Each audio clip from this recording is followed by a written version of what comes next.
অন্যান্য প্রার্থীরা শিবিরের প্রার্থীরা বিভিন্ন হলে গিয়ে ভোট গণনা দেখছে, আর আমরা এখানে দাঁড়িয়ে থাকতে হচ্ছে। এটা কোনো কথা? এটা কিভাবে নিরপেক্ষ নির্বাচন? শিবিরের বিভিন্ন প্রার্থীগুলো বিভিন্ন জায়গায় বিভিন্ন হচ্ছে যে আপনার যে ভোট কেন্দ্রগুলোতে আছে, তাহলে আমাদের ক্ষেত্রে কেন বৈষম্য? এখন আমরা কেন প্রবেশ করতে পারবো না? আচ্ছা, আমি একটা কথা বলি, শিবির প্রবেশ করেছিল, তাদেরকে বের করে দেওয়া হয়েছে, আমি পোলিং এজেন্টের সাথে কথা বলেছি, বিভিন্ন জায়গায় অবস্থান করছে।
দাঁড়িয়ে দাঁড়িয়ে ভোট গণনা দেখছে, আর আমাদেরকে এভাবে দরজার বাইরে দাঁড় করানো রাখা হয়েছে, ভিতরে মেইনস্ট্রিম মিডিয়াও নাই। তাহলে আমরা কিসের উপর বিশ্বাস করব? ইতিমধ্যে কারচুপির ঘটনা দেখেছেন, এবং লাস্ট 10 মিনিটে, লাস্ট 1 ঘন্টায় 100 ভোটের কাউন্ট বিভিন্ন জায়গায় দেখাচ্ছে, যেমন সিনেটে, যেখানে লাস্ট 1 ঘন্টায় 100 জন এখানে আসেই নাই। তাহলে তারা কি করতে চাচ্ছে আমাদের মাথায় আসছে না। এই যে দেখেন, এখনো দরজা খুলছে না, মেইনস্ট্রিম মিডিয়া ভিতরে নাই। অন্যান্য প্রার্থীরা শিবিরের প্রার্থীরা বিভিন্ন হলে গিয়ে ভোট গণনা দেখছে, আর আমরা এখানে দাঁড়িয়ে থাকতে হচ্ছে। এটা কোনো কথা? এটা কিভাবে নিরপেক্ষ নির্বাচন?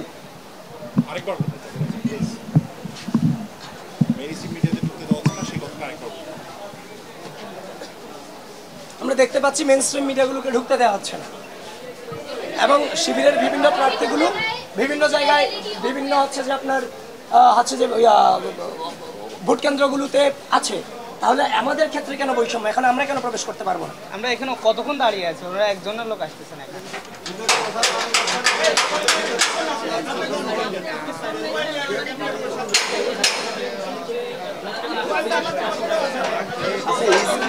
আজকে এই কেন্দ্রটা মানে ইজারা নিয়ে নিয়েছে, এবং এই রোকে হলে অনেক সমস্যা হয়েছে। আজকের সারাদিন এখানেই কারচুপি হয়েছে। আজকে মানে এই কেন্দ্রটা ইজারা নিয়ে নিয়েছে।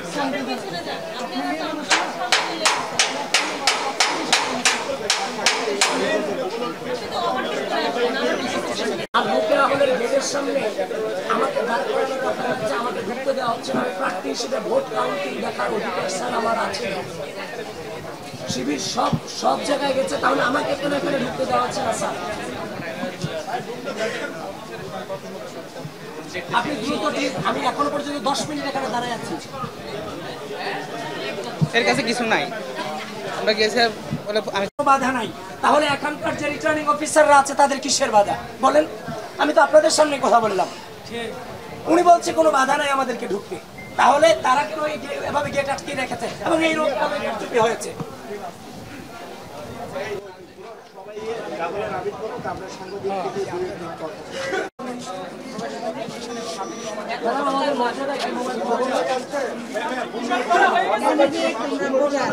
আজকে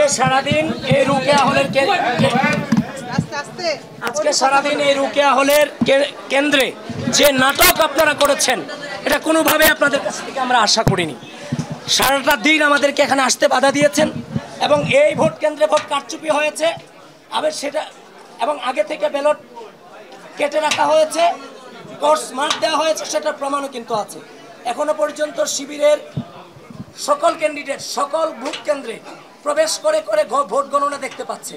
আমি চিফ রিটার্নিং অফিসারকে সাংবাদিকদের সামনে ফোন দিয়েছি, তিনি বলেছেন আমার এখানে প্রবেশে কোনো বাধা নাই, ভোট গণনা দেখতে কোনো বাধা নাই। তাহলে আমাকে কেন আপনারা এখানে অ্যাক্সেস দিচ্ছেন না? পুরো ক্যান্ডিডেটকে আমরা দিয়েছি। নেই ম্যাম, চিফ রিটার্নিং অফিসারদের সাথে আপনাদের কি সমন্বয় নেই? সব সেন্টারে আমি বলতে একটু কথা বলি। আমি যেটা আমরা কাউন্টিং কীভাবে হবে, কয়জন থাকবে, একটা লিস্ট আছে আমাদের, সব সেন্টার সমান। সেখানে বলেছেন রিটার্নিং অফিসার, হল রিটার্নিং অফিসার, শিক্ষক অবজারভার, পোলিং এজেন্ট, বিএনসিসি। আমাদের প্রথমে বলেছিল মিডিয়া, ইলেকট্রনিক 3 আর এমনি 2। এই যে শিবির ভোট কাউন্ট দেখতে পাচ্ছি।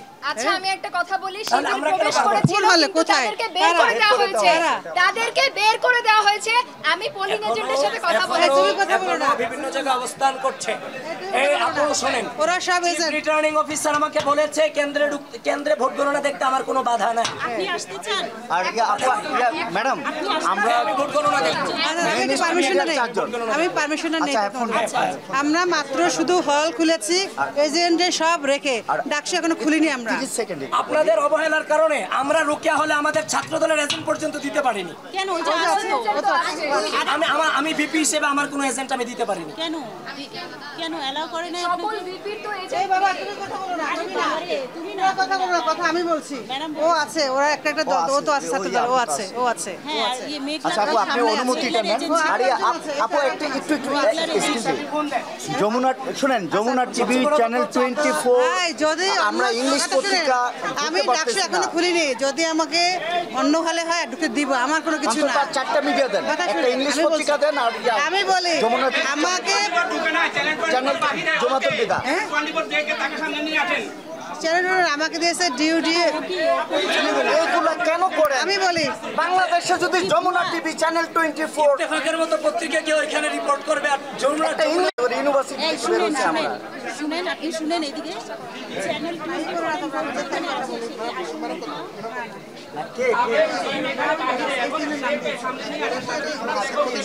আমাদের সাংবাদিক সমিতি থেকে তোমার বলা দিয়ে দেয়া আছে। দেখো আমার এখানে 3 জন। ওই সাংবাদিক সমিতি। এরা তো বাচ্চা ছেলে পেলে, এরা তো মেন স্ট্রিম না। আপনারা এই চিফ রিটার্নিং অফিসারের সেখানে কথা বলেন, আমাকে ভোট কাউন্টিং এর যে নির্দেশনা দেয় সব পার্টির এজেন্ট আছে।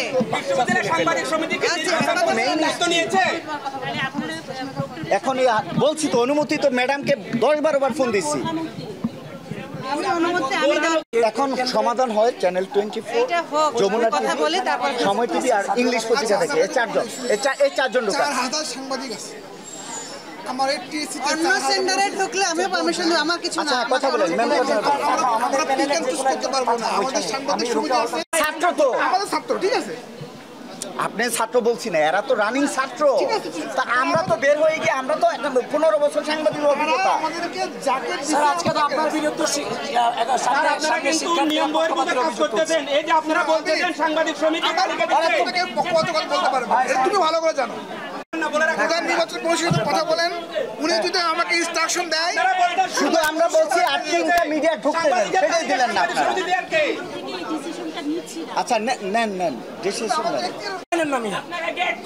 সাংবাদিক সমিতির সংবাদদাতা মাত্র, সংবাদদাতা, এটা অফিসের স্টাফ না। এরা তো ভোটার, বিশ্ববিদ্যালয়ের যারা প্রতিনিধি এরা তো ভোটার। এরা এখনো তো ভোটারে। আপনি প্রত্যেকটা ভিপিজিএস এজিএস কে আজকে নাস্তানাবুদ করে আসছেন আপনারা। বারবার বললাম যে 3টা মেইন স্ট্রিম মিডিয়া, একটা ইংলিশ পত্রিকা ঢোকা। এদের কাছে কেমন লাগে যদি যমুনা টিভি, চ্যানেল 24, সময় টিভি, এরা 3টা পত্রিকা বা একটা ইংলিশ পত্রিকা না ঢোকে? এটা কেমন লাগে? তাদের কাছে খারাপ লাগার কথা। উনি আমাকে বলছে কেন কে বাধা দিচ্ছে, আর আপনাকে বলছে থাকে পিছন দিকে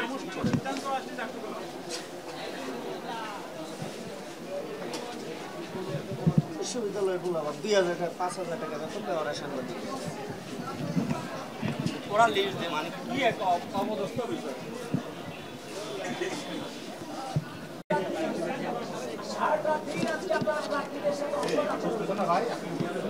আলম ভাই